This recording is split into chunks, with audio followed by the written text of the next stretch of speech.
Shri Venkateswara gold తాకట్టులో ఉన్న మీ బంగారాన్ని విడిపించి కొనబడును. సార్ నమస్తే సార్. నమస్కారం అండి. సో మన శివశంకర వరప్రసాద్ చిరంజీవి గారి సినిమా నుంచి మీసాల పిల్ల అనే సాంగ్ రిలీజ్ అయింది, లిరికల్ సాంగ్. అవును. సో ఆ సాంగ్ గానీ లుక్స్ గానీ ఎట్లా అనిపిస్తున్నాయి? చాలా చాలా అద్భుతంగా ఉంది. చిరంజీవి గారు ఆ సాంగ్ డాన్స్ చేస్తుంటే మా వయసు వాళ్ళు కూడా డాన్స్ చేయాలనిపిస్తుంది. ఎందుకంటే మాకంటే పెద్దోడైనా కానీ మాకంటే చిన్నోళ్ళ కనపడుతున్నాడు. చాలా ఈడ్స్ వచ్చేస్తుంది, కుళ్ళు వచ్చేస్తుంది. చిరంజీవి గారి మీద కుతంత్రం పొందాలని అనిపిస్తుంది. ఎందుకంటే అంత అద్భుతంగా ఉంది ఆ సాంగ్.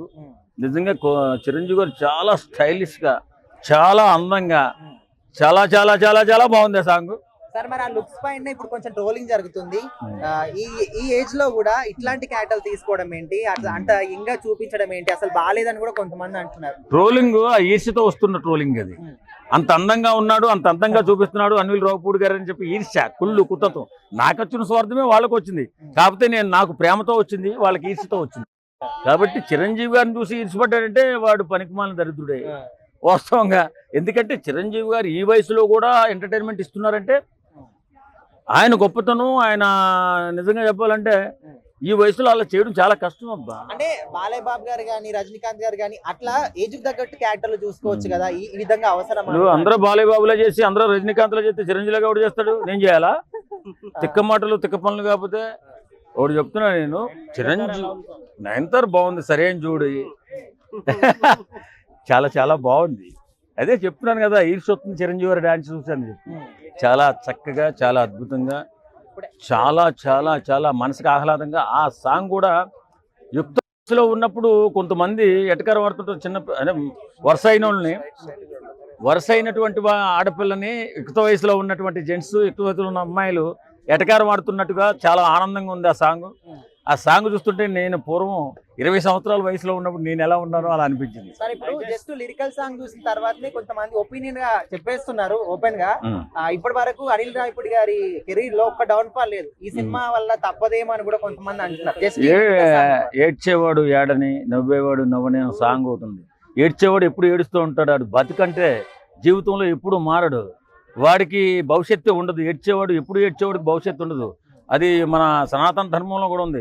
ఏడ్చేవాడు ఎప్పుడు ఏడుస్తూనే ఉంటాడు, నవ్వేవాడు ఎప్పుడు నవ్వుతూనే ఉంటాడు. ఇది కళారంగం.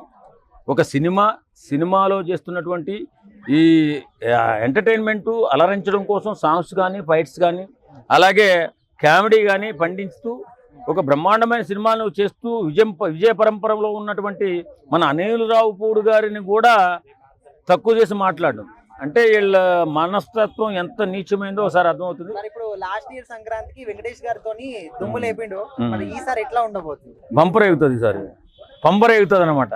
చూసే వాళ్ళకి బంపర్ ఎగుతుంది, ఎవరికి ఆపోజిట్ మాట్లాడే వాళ్ళకి మనకి ఆనందం మిగులుతుంది. అంతే తప్ప చెవుడు ఎప్పుడు ఎడుతూనే ఉంటాడు, అది పట్టించుకోవడం. విషయానికి వస్తే ఇప్పుడు రమణ గోగుల్ గారు అప్పట్లో ఒక మెలోడీ చూపించారు, తర్వాత ట్రెండ్ చేశారు. ఇప్పుడు అదే విషయంలో డైరెక్టర్ గారు ఈ సింగర్ తీసుకొచ్చారు. అంటే ఇంతకు ముందు చిరంజీవి గారి కోసం చాలా బ్లాక్ బస్టర్ పాటలు పాడిన, సో ఆ ఫీల్ వచ్చిందంటారు. బ్రహ్మాండంగా వచ్చింది ఫీల్ రావడం ఏంటి. అసలు చిరంజీవి గారిని చూస్తే ఇప్పుడున్న కుర్రోళ్ళు ఎవడో ఏరిపోతాడు ఆ స్టైల్కి. ఏదో వీళ్ళు 6 ప్యాక్ పెంచేసి ఊరికే వీరంగం సృష్టించడం కాదు, ఆ రొమాంటిక్ లవ్ స్టైల్ మామూలుగా లేదు, అదిరిపోయింది. ఆ స్టైల్ చూస్తే మేము కూడా కుర్రోళ్ళమే కదా అని చెప్పేసి నాకు కూడా చాలా ఆనందంగా ఉంది. అలాంటి సాంగ్కి కూడా కొంతమంది విమర్శ చేస్తున్నారంటే వాళ్ళ నీచమైన మెంటాలిటీ. ఆ వ్యక్తులు అలా ఏడుస్తూనే ఉంటారు, జీవితం కూడా అలాగే సమసిపోతుంది వాళ్ళది. కానీ చిరంజీవి గారు 100వ సంవత్సరంలో కూడా ఇలాగే ఉంటాడు, ఖచ్చితంగా ఇలాంటి సినిమాలు చేస్తాడు. ఇలాగే యువతను కూడా ఉర్రు తొలగిస్తూ ఉంటాడు, సూపర్ బంపర్ హిట్లు సాధిస్తూనే ఉంటాడు. బ్రహ్మాండంగా ఉంది. నయనతారే కొంచెం పెద్దగా ఉంది, చిరంజీవి గారు చిన్నగా ఉన్నారు. సంక్రాంతికి పంప రేగుతుంది, మామూలుగా ఉండదు. ఇప్పుడు కలెక్షన్ గురించే మాట్లాడుకోవాలి. మరి కలెక్షన్లు ఎందుకండి, ఎంటర్టైన్మెంట్ బ్రహ్మాండమైన. చిరంజీవి గారు సినిమాకి పెట్టిన డబ్బుల కంటే ఎక్కువ వస్తుంటాయి. ఆయన సినిమా ద్వారాగా ఎంతోమంది నిర్మాతలు బాగుపడ్డారు, అంతకంటే ఎక్కువే బాగుపడతారు.